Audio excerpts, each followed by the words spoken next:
जिसे चांद बनाकर लाए थे वो ग्रहण निकली, जिसे फूल बनाकर लाए थे वो कांटा निकली।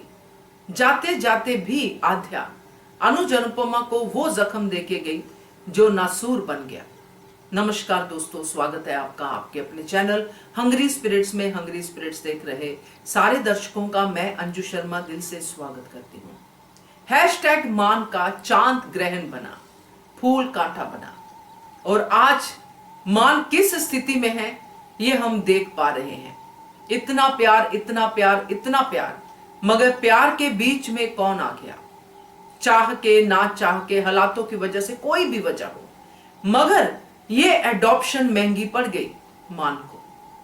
बात करते हैं, पहले वही निवेदन, जिन्होंने अभी तक चैनल को सब्सक्राइब नहीं किया है कृपया कर लीजिए। साथ में दोस्तों बेल आइकन दबाइएगा ताकि आपको हमारे वीडियोस के नोटिफिकेशन मिलते रहें। अनुज और अनुपमा ने आध्या को अपनी शादी के कुछ महीने के बाद ही एडॉप्ट कर लिया। एडॉप्शन के बाद उनको लगा कि हमारी जिंदगी में रोशनी आ गई। एक कमी थी जो पूरी हो गई, जो शायद अनुपमा की जिंदगी में नहीं थी, क्योंकि उसके ऑलरेडी बायोलॉजिकल 3 बच्चे थे। आध्या ने अनुज को पॉप कहना शुरू किया तो अनुज की जिंदगी पूरी हो गई, अनुज की फैमिली पूरी हो गई। मगर ये फैमिली पूरी तो हुई ही नहीं थी, क्योंकि आध्या ने उस पॉप के प्यार को क्या का क्या ही समझ लिया, और अल्टीमेटली ये रिजल्ट निकला कि उसको लगा मेरा पॉप सिर्फ मेरा हो सकता है, मम्मी का भी नहीं हो सकता।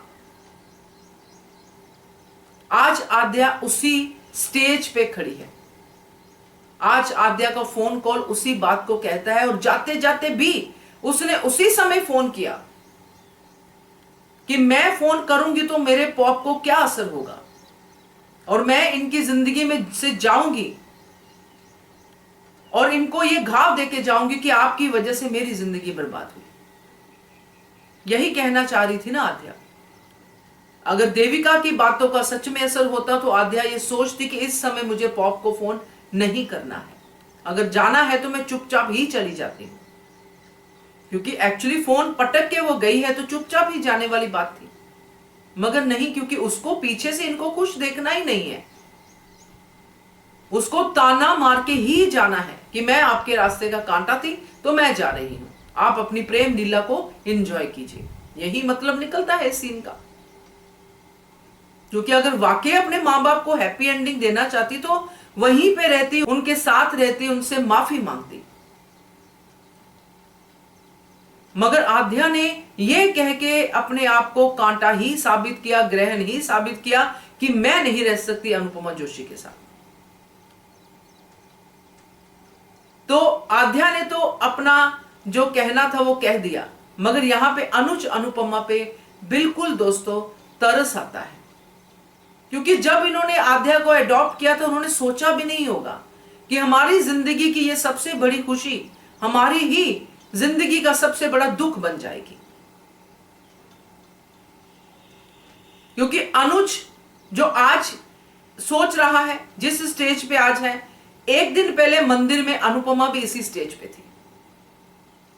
अनुपमा को भी आध्या ने मरने की धमकी दी, अनुपमा ने तुरंत अनुज से दूर होने का फैसला कर लिया। अनुज भी आज आ रहा है, अनुपमा से आई लव यू कहने वाला है, और तभी आध्या का फोन आता है और अनुज कहता है कि मुझे पता है अनु, मैं तुमसे ज्यादा मुझे जरूरी कोई नहीं है। मगर आध्या जरूरी है, दोनों के लिए आध्या जरूरी है, इसीलिए दोनों बार बार आध्या के लिए एक दूसरे को छोड़ते आ रहे हैं। कभी अनुज, कभी अनुपमा, कभी अनुपमा, कभी अनुज। तो अब तो यही कह सकती हूं मैं कि ये नासूर जो है अब बहुत बड़ा जो है मान की स्टोरी में ट्विस्ट लाने वाला है। क्योंकि ये यू टर्न लेने की बात जो की है अनुज ने, वो यू टर्न गाड़ी का नहीं है, इनकी स्टोरी का यू टर्न है, जो कि गम से, तकलीफों से भरी हुई है। तो देखते हैं आगे क्या होता है, मगर फिलहाल के लिए यही जो सीन दिखाता है, जिस तरह आध्या ने रो रोकर पॉप से कहा है कि मैं जा रही हूं आपकी जिंदगी से, तो ये मैनिपुलेशन है, इमोशनल ड्रामा है, क्या है ये तो आध्या ही जानती है। क्योंकि इसके बाद आध्या की एग्जिट ही दिख रही है मुझे।